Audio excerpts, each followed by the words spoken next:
নাস্তিকতা বলে যে আপনি মানুষ, আমরা সকলেই মানুষ, আমাদের পরিচয় একটাই, আমরা মানুষ। Lok Sabha election is coming up.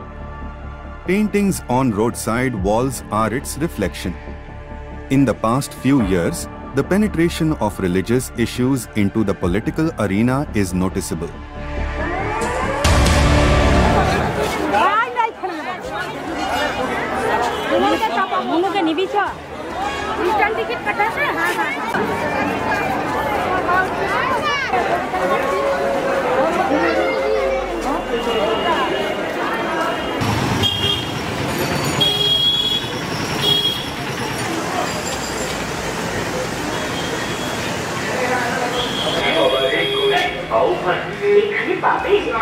নিরীশ্বরবাদ আমরা শুনেছি যে ঈশ্বরের বিশ্বাস যাদের নেই, মানে ঈশ্বর নেই এই কথাটা যারা বলে, অনিশ্বরবাদীরা ঈশ্বরের কথাই বলেন না।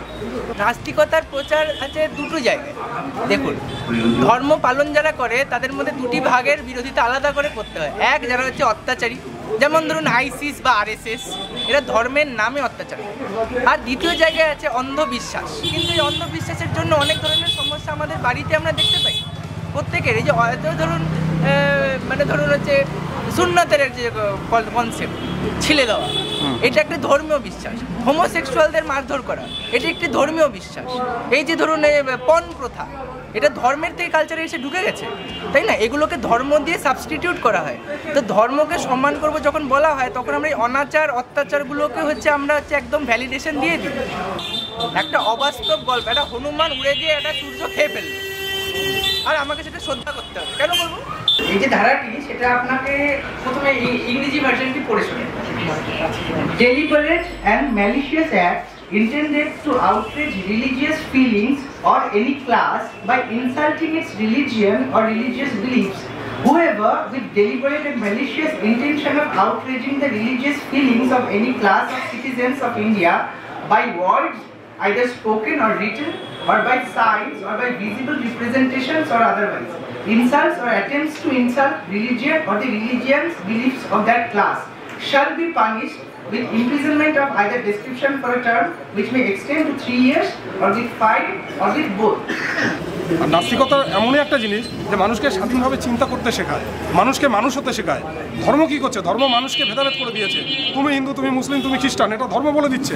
কিন্তু নাস্তিকতা সেটা কখনো বলে না। নাস্তিকতা বলে যে আপনি মানুষ, আমরা সকলেই মানুষ, আমাদের পরিচয় একটাই, আমরা মানুষ।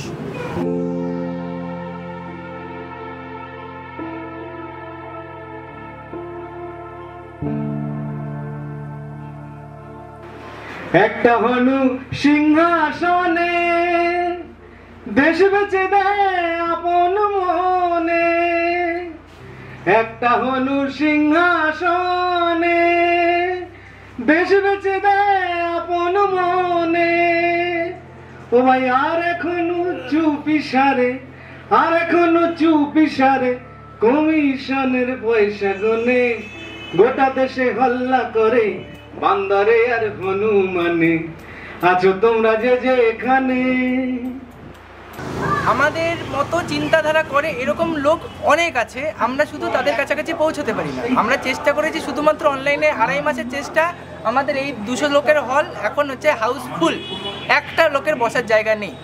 4-5টা লোক যদি 2 মাসে এই লোক যে জমা করতে পারে, 200 লোক 1 বছরে কত লোক জমা করতে পারবে? একদম। তার মানে এত লোক আছে, শুধু তাদেরকে একজোট করার জায়গা। সবাই এই ধর্মের দাসত্ব করতে রাজি না। ধর্মটাকে মানুষের মধ্যে জোর করে প্রবেশ করে দিচ্ছে একরকম। আপনারা দেখতেই পাচ্ছেন বিভিন্ন জায়গায় মঠ মন্দির মসজিদ রাষ্ট্রীয় টাকায় তৈরি করা হচ্ছে, অথচ স্বাস্থ্য শিক্ষা খাতে সেই ব্যয়টা করা হচ্ছে না। হ্যাঁ, মানুষকে জনগণ, রাষ্ট্র চাইছে জনগণকে মূর্খ করে রাখতে। ঠিক আছে? তাহলে এই যে মানুষকে মূর্খ করে রাখা, মানুষকে বদ্ধ চিন্তার মধ্যে রেখে দেওয়া, মানুষ যাতে কোনো প্রশ্ন না করতে পারে, এর মধ্যে রেখে দেওয়া রাষ্ট্রের একটা কৌশল এবং কাজ রাষ্ট্রটা করছে। সেই জায়গা থেকে আমরা মানুষকে বের করানোর চেষ্টা করছি। সেই কারণেই নাস্তিকতার প্রচার, যে মানুষ নাস্তিকতাটা কি বুঝুক, বিজ্ঞান মনস্কতাটা কি বুঝুক, যুক্তিবাদটা কি বুঝুক, প্রশ্ন করুক। এই জায়গাগুলো আমরা মানুষের মধ্যে তুলে ধরার চেষ্টা করছি। আচ্ছা, আপনারা যারা এই কবি, সাহিত্যিক, লেখক, যারা দিনরাত প্রেম আর শরীর নিয়ে পড়ে আছেন, তারা কি শুধু এই নিয়েই চালিয়ে যাবে? ধর্ম নিয়ে এত হানাহানি, সেটা নিয়ে কিছু লিখুন। আর যারা এই সময়ও হাত ধরাধরি করে বাঁচতে চায়, তাদের জন্য অন্তত